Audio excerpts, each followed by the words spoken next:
Well, Beverley, there are two pillars to AUKUS. Now, understandably, people typically focus on the first pillar, and that pillar one is all about building nuclear-powered submarines for Australia. That's by far the most newsworthy, the most difficult, the most complex, and the most expensive part of AUKUS. But it's worth remembering there's also a pillar two, which doesn't get discussed quite so much. Now, that pillar two is basically an agreement by the US, the UK, and Australia to try and collaborate together on advanced military technology, so things like hypersonics and advanced missiles, AI or artificial intelligence, underwater drones, and a whole range of other advanced technologies where these three countries think the wars of the future are, at least in part, going to be fought and won. So what we're talking about now with New Zealand is not Pillar One, the nuclear-powered submarines. That's something that's still anathema to New Zealand for reasons we can go into, but rather a broader pact that's been struck by the UK, the US and Australia,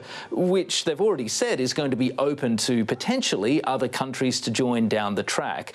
And what we've got now is basically an agreement by New Zealand to potentially look at doing that down the track. And Stephen, you alluded to it, but New Zealand has been staunchly anti-nuclear for many, many years now. Is that one of the reasons that they are only really looking at Pillar Two?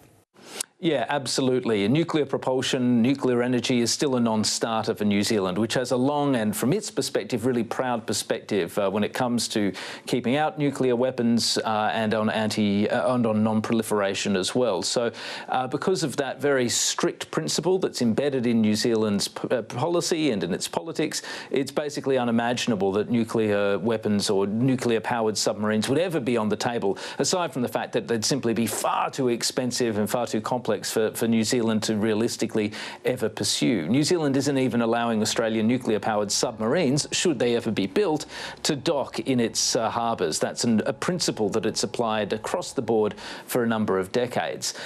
So, no, New Zealand isn't going to try and join AUKUS Pillar One, but what we are seeing with this new government, which is a little bit more perhaps open to defence collaboration with traditional power partners like Australia and the US than the previous government, is a real interest in potentially joining Pillar Two down the track. Now, the question is, what could New Zealand offer here? As New Zealand's Defence Minister Judith Collins said today, it's not a big nation, it doesn't have a huge or a sophisticated defence industry, but it does have a few capabilities, particularly when it comes to space and space technology, which may well be of interest. And so that's why I think it is looking at Pillar Two, and it's why we got an announcement today from the Defence Ministers that Australian officials would go to New Zealand in the near future to discuss how this collaboration might be able to work. Well, what are the potential difficulties it might have to navigate if it goes down this path?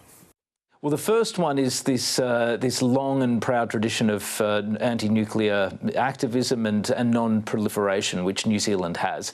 Now, of course, even though we're talking about Pillar Two rather than Pillar One, the fact that it's so closely associated with the broader AUKUS project, including the nuclear submarines, is still likely to make it pretty politically contentious in New Zealand. Now, it's worth noting the former Labor government was also potentially open to joining it, but it seemed just a little bit more hesitant than the new Luxon government is, and it's possible that it may look to differentiate, that Labor, now it's in opposition, may look to differentiate itself slightly from Luxon and Judith Collins and Winston Peters and pick a political fight on this. If it does, it may find some fertile ground that it can plough. The other difficulty, though, leaving that to one side, is a broader geopolitical one, and that comes in the shape of China. China has made it very clear it is no fan of AUKUS. It sees it as an attempt to target and to box in China, and that discomfort extends not just to Pillar One, but it seems to Pillar Two as well. So if New Zealand were to take this step and join Pillar Two down the track, it's certain to put Beijing offside. It's almost inevitably going to draw complaints from China, and it could complicate, at least around the margins, New Zealand's relationship with China. So that's another thing that New Zealand's newish government is going to have to navigate very carefully if it does decide to take this step. Yeah, well, we'll watch with interest. Good to talk. Thanks, Stephen. No problem. Thanks, Beverley.